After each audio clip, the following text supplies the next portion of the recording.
Hey gang, I got something for you. We all know email marketing is one of the few activities that directly leads to sales for our businesses. I love sending messages to my list and watching the responses, leads, and sales come in day and night. But email marketing has been beaten and bruised by a lot of shady marketers over the years. That's why I listen to a podcast called The Email Marketing Show. Rob and Kennedy teach psychology-based email marketing in a way that is enjoyable for you and your subscribers, making email valuable and extremely effective. The show is fun, no matter what your email savviness might be. Subscribe by searching for the Email Marketing Show wherever you get your podcasts or visit emailmarketingheroes.com.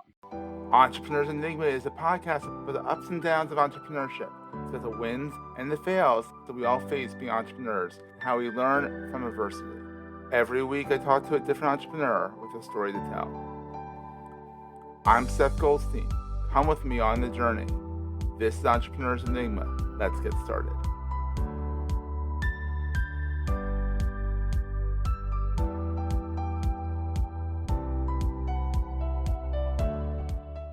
Hey everyone, welcome to another edition of the Entrepreneurs Enigma podcast. I'm Seth. I'm here with Paul from Permiso. I still can't get it right, but it's Permiso, right? Permiso, yeah. I did do it right. Good. So Paul, this is not your first rodeo. You've done things similar. Let's start off with, what is Permiso? Permiso is what we believe is first of its kind in terms of a cloud security solution focused on fighting bad guys in your different cloud infrastructures. So we think we've got a pretty unique, innovative approach to it. Well, that's really cool. So I like your tagline. Don't get your head stuck in the cloud. Not clouds, the cloud. And if you ever get a chance to go over to permiso.io,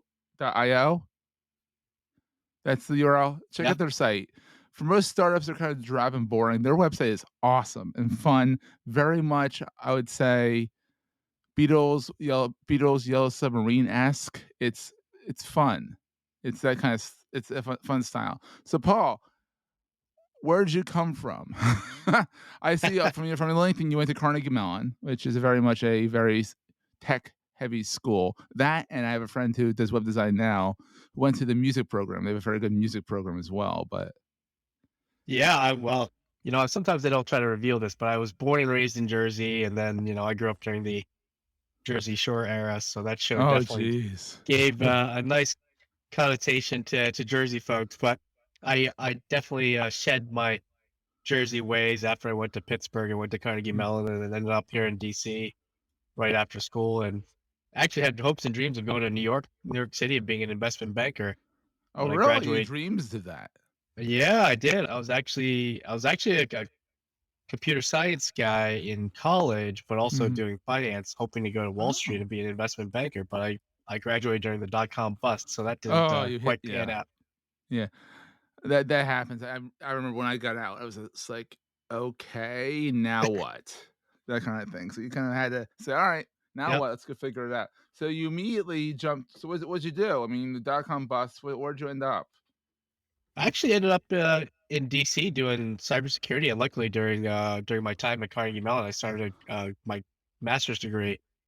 And oh wow! At Carnegie Mellon, we had the first computer emergency response team, so CERT, which was one of the first of its kind in the world. And oh, that's cool. And so they've been doing cybersecurity for a long time. And so the professors there got me into it, and next thing you know, I got a couple certs and ended up in DC, and I've been a cybersecurity guy since day one of my career 20 some odd years ago. And it's definitely a very boring job, right?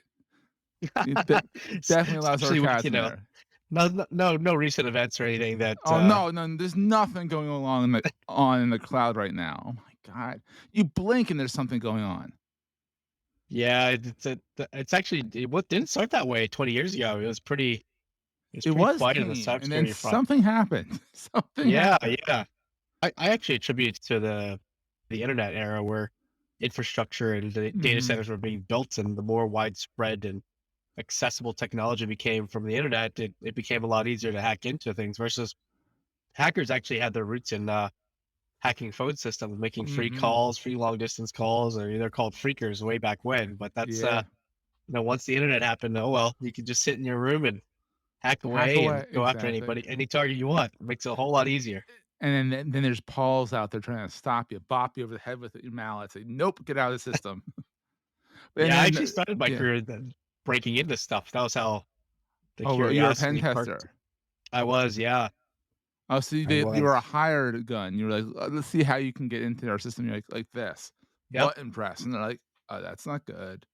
yep, exactly. Oh, that's We're gonna take a quick break, hear from our sponsors, and get right back to the show. Support for entrepreneurs in Enigma and all the shows in the Marketing Podcast Network is provided by Storyblock. There's no better way to future-proof your business than to switch to a headless content management system. This means one place to update all your digital content. 82% of those who have switched to headless, like Storyblock, report better productivity, efficiency, and revenue. Sign up for a free account to test and see for yourself at storyblock.com/enigma. It's Storyblock without the .com/enigma. I've always been fascinated with like the whole security side of the web. Mhm. It's always been a little bit above my pay grade. So I stick to building stuff on the web, and then I'm like, then I pray that people like you don't test it for the company. Now I make sure that everything's secure, obviously, but so you did a whole lot of security stuff. You actually started this is your second rodeo owning a security company, right? It is, yeah, and I'd been a lieutenant, probably 3 times over for different startups, and Wow. I had a great mentor that I followed, twice and learned the ropes from him, and his name was James Mobley, who was my first CEO actually at a company Sounds so I worked at. familiar. Yeah, so he was the CEO of a company called AtStake, which is actually, I'll say, a collective of professional hackers that then turned into like a, corporate company, and we That ended up usually selling. happens. I know Mitnick did that. After Yeah. getting caught, it was like you could stay in jail or go white hat and Yep. make a boatload of money. Yep. Like it's very interesting that one job that you get from being a convict or an evildoer, that kind of thing. And it's like, let's pay you millions of dollars because you can't. A lot of times you can't make that knowledge. You have to learn on the go, and the way you learn Right. how to thwart hackers is to be a hacker, and say, think like one. It's actually a big part of the approach that I've taken, and even my co-founder. So he was infamous for also having a hacker conference in Hawaii called ChakaCon. So he's got roots in Oh, that as well. So he and I came from that side of things, and it's nice to be able to have that perspective, to be able to I'm sure. help Yeah, think like an attacker and find ways to defend it. So that's a little bit of our approach that we've used for years. that's wild. And so then you started your own company, then it was acquired, which is awesome. It's like, wait, someone actually wants us, like, which is it's a kind of affirmation that like you're doing something that's like you're on point. It took years though. I for many Yeah. years you get told no a lot by customers and Oh, it's the industry worst. analysts and investors, and it's a rare opportunity to go create markets. And so I Mhm. was able to be the first one in the security orchestration automation market, which eventually became an acronym called SOAR, SOAR, and it was kind of cool to do that. But that took years of people telling me it wasn't a thing, it wasn't going to be Mhm. important, and You may have been ahead of the curve too, for all you know. yeah, I don't mind that. I like to operate in that comfort and be able to have the conviction to be Yeah, right. And so yeah, eventually you get some validation, and that's you get awesome. that affirmation that what you're trying to do was right. In a lot of ways, we're doing the same thing. You get a little bit of addicted to that. I'll call it category creation, and so Yeah, it's fun it's to be great. in that scenario. 'Cause then you're at the top of the game, you define it, it's up to you to make Yep. it what it is, and, I mean, now it's like, you're a cloud hero, to use your tag, from cloud. I'm looking at the behind Paul in his office.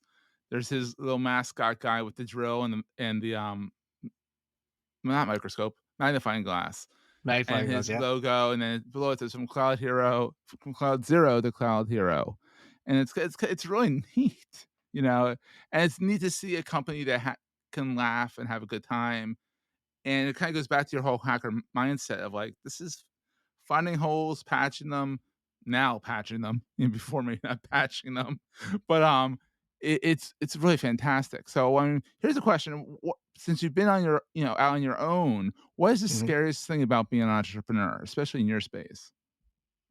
Well, I think It depends. So the luxury of being a multi-time founder is you don't have to deal with the emotional roller coaster like you did last time. The first time around, Oh, you it's the deal with a lot worst. of highs and lows, and you're not sure when you're in those troughs of misery where, is there a way out? Is this going to be a thing? Are we going to survive? And, majority of startups do fail, but I think this time around, being better equipped to deal with those emotions Mhm. is the best tool that I have. And so you gotta be a little bit, Joe Cool and take it easy. And you feel like you have a lot more leverage the second time around, I'm both from sure, yeah. doing things on your own timeline, fundraising, having time to think through really the idea that you want to be passionate about. That was the biggest decision point for Jason Martin and I, was to really find something that we're passionate about. And we've both Mhm. have done this before. So the nice thing is he's been a CEO of his own startup. I have too. And we decided to join forces, and we had this little joke, right? It's like, why they're co-CEOs, and I try to fire myself as a co-CEO every day, but and Jason does too. But we're not a very ego-driven company or Well, culture. that's So good. Unlike RIM, I think Research in Motion, they had co-CEOs, and they were ego-driven, and well, we saw what happened there. So, yeah, well, if he wants to be CEO, I tell him sometimes when he goes on vacation, I said I passed the motion since the only board members. I said I fired myself, and you're the CEO now, so too bad.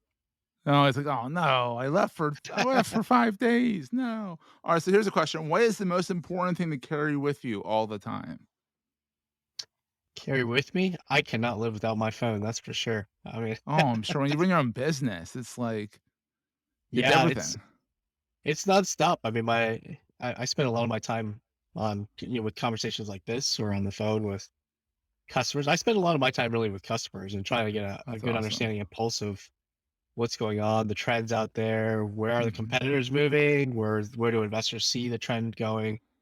So you have to be able to capture all those different market dynamics and synthesize them and really understand where should we position, where should we be investing, what's the next 12 to 24 months look like. So I focus a lot more on the market side, and Jason's a phenomenal product and engineering guy, but he can also do the market side as well. So he and I tag team a lot on that. That's awesome. But for me, it's really all about staying connected to the market. So I use everything, right? Social media, my Mhm. phone, text messages, every medium possible, Zoom, WebEx. Oh, I've got it God. Oh, all loaded WebEx. up on my Oh, phone. WebEx. Oh. Sorry, but WebEx, that's Cisco, right? I may Or or is may that not their have had a meeting? WebEx or two with the company that owns it, but Oh, how mysterious.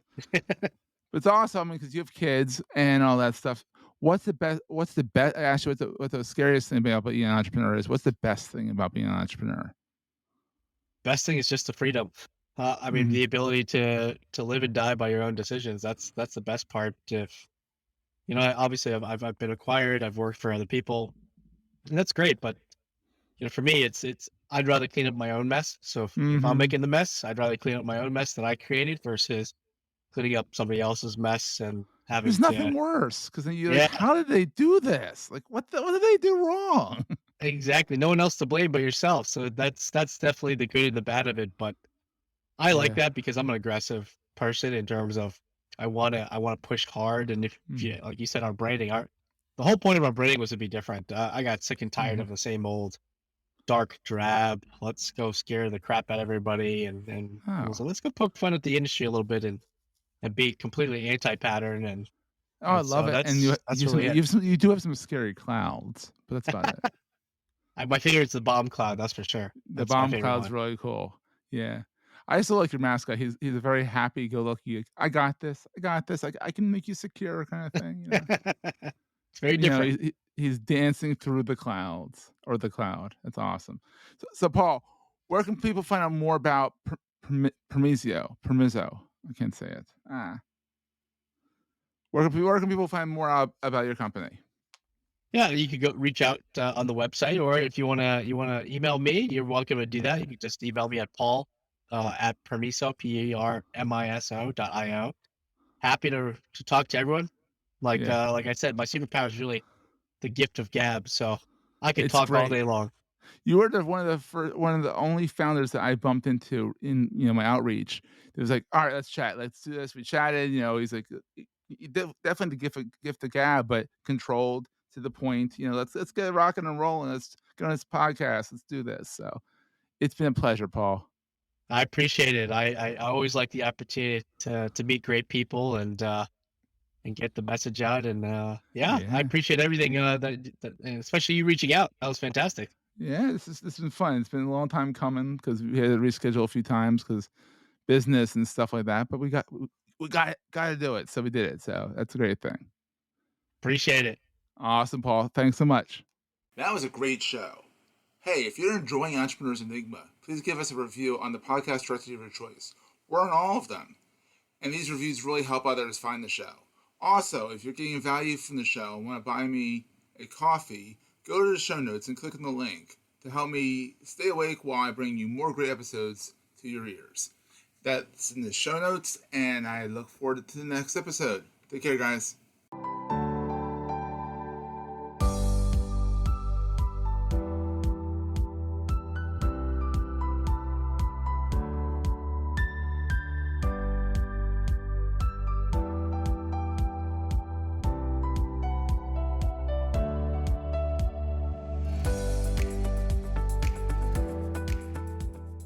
Goldstein Media hopes you have enjoyed this episode. This podcast is one of the many great shows on the MPN Marketing Podcast Network.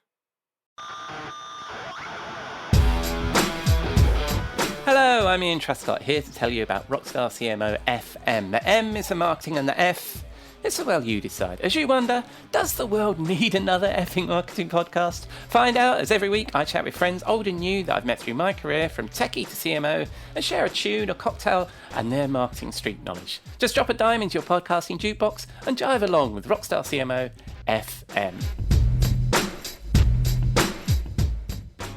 This podcast is heard along the Marketing Podcast Network. For more great marketing podcasts, visit marketingpodcasts.net.